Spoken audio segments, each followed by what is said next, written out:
Welcome back to another Zach's Culture Corner here at Radio Platform in the WMC, then again on Radio Platform's Mixcloud page and re-uploaded onto YouTube under the Zach RSP. So, what I like to do is I like to start it off, as I always do, with a little recommendation of my own, a little something that I've been playing this week. Well, this week I have been playing Nier Automata, and you may ask yourself, what is Nier Automata? And I will ask you, have you been sleeping under a rock since 2016?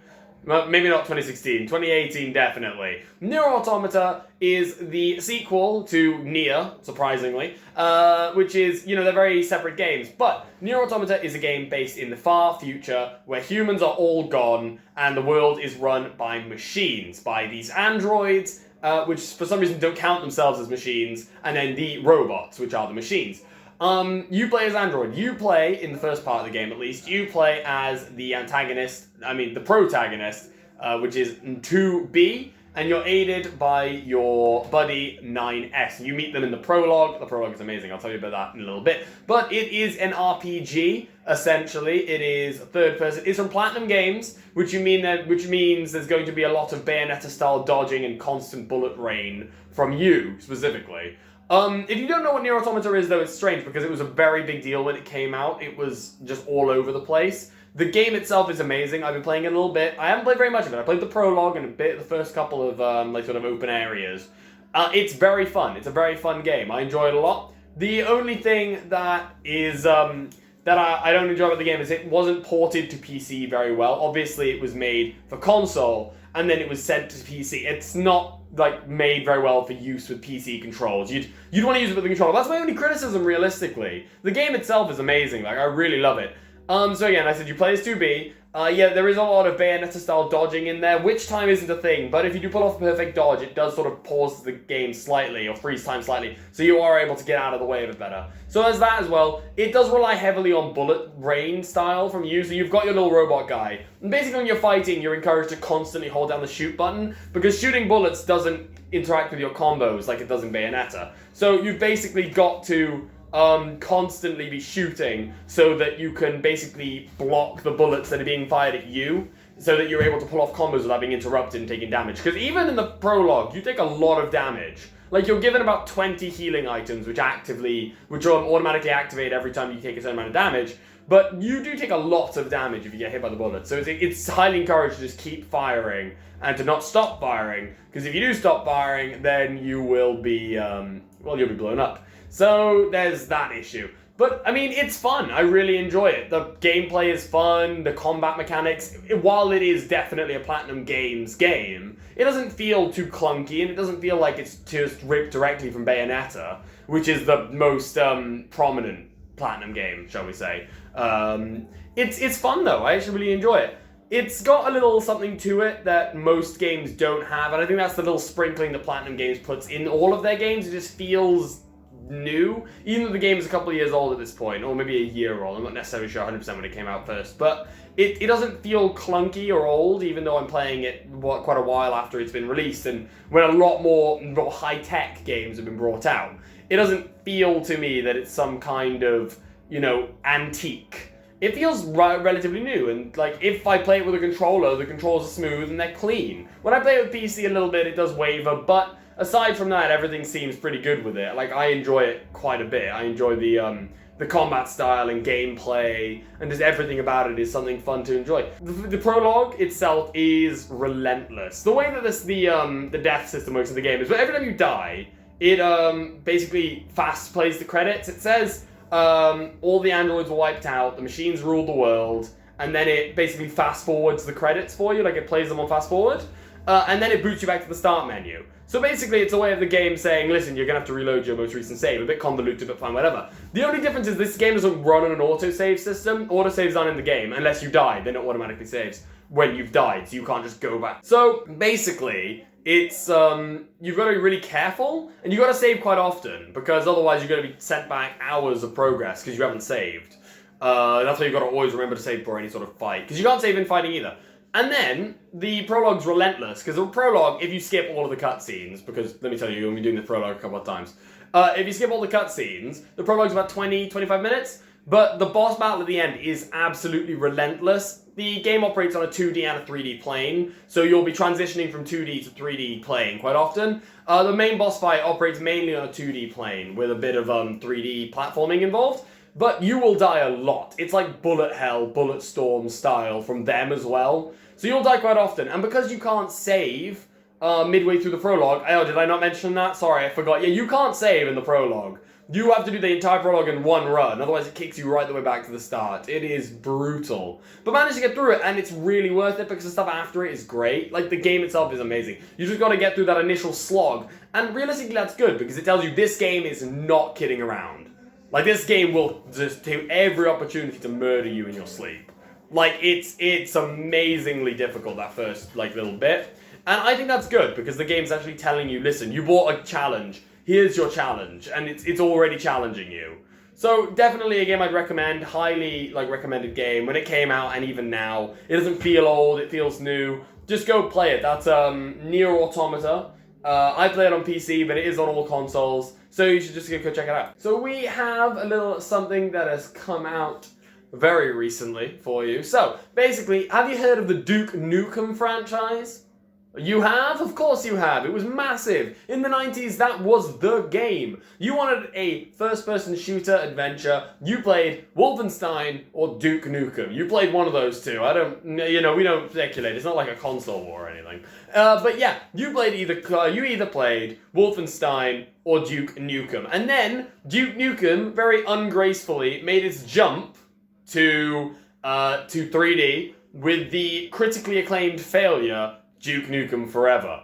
I know, it wasn't amazing. It was pretty crummy. The game just wasn't what they thought it was. It was stuck in development for a very long time, and that usually signals the end, the cutoff point for a game. Because if a game has been in development for a long time, when it's released, a lot of people have high expectations of it.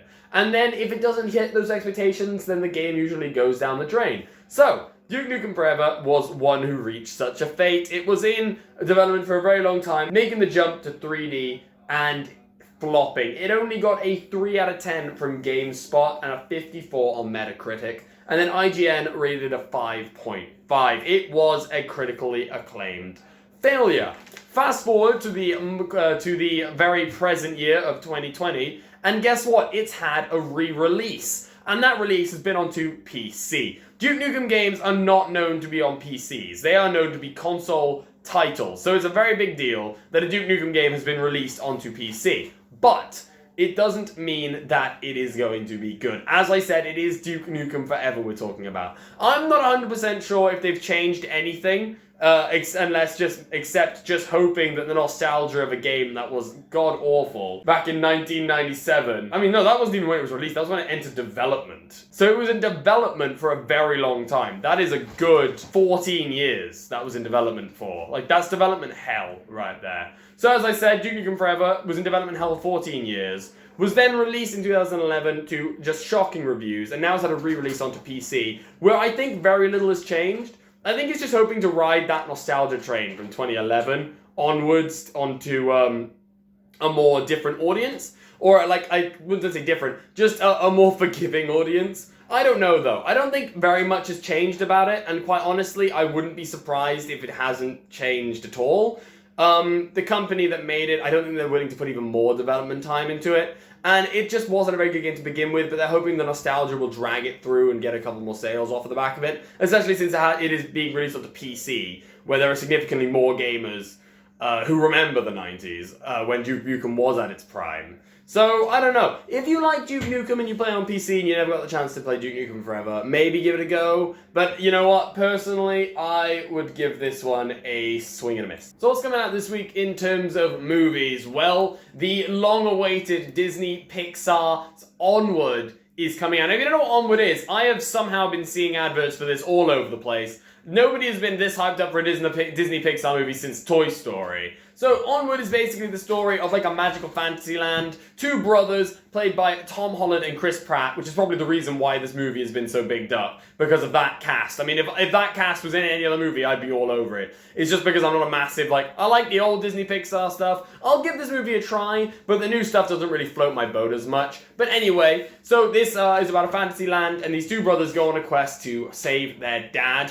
Magic is very much alive in this as I assume it's the younger brother. I'd assume, I'm not 100% sure.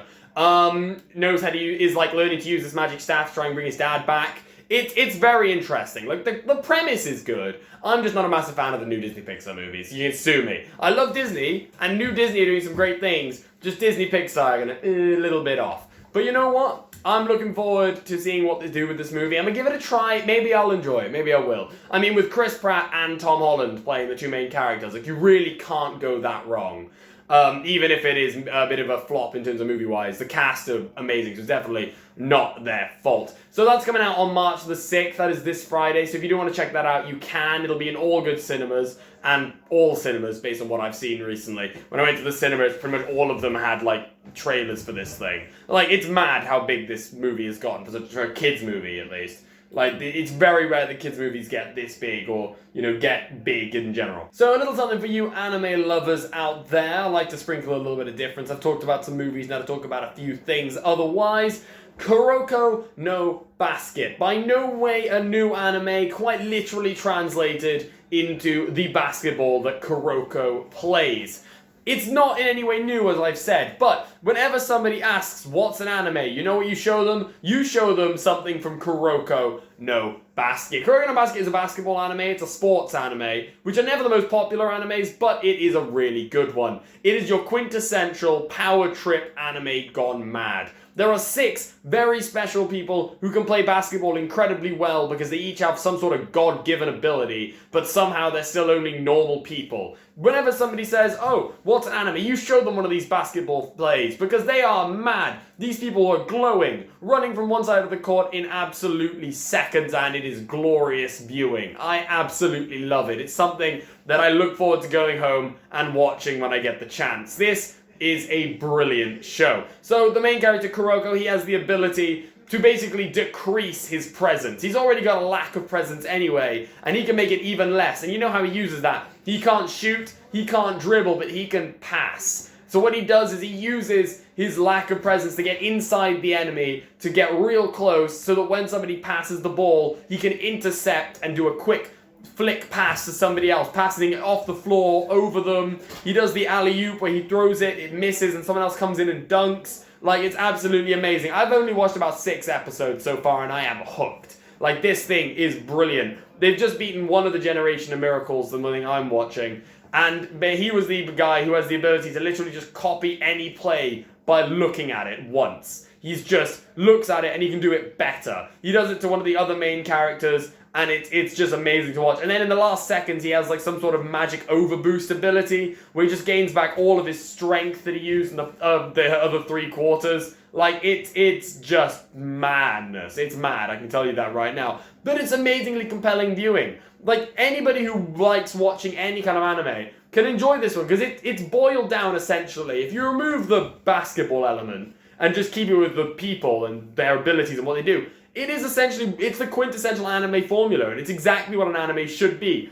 Over the top, absolutely amazing, something that you just sort of smile when you watch because it's so enjoyable. And that's what it is. It's a great show, and I love watching it. I'm glad my friends turned me onto it, because from now on, due to this one anime that they suggested for me, I am going to take their suggestions on every other anime they tell me. Because obviously, if all their suggestions are as good as this one, then they're gonna be like the prophets of anime or something like that.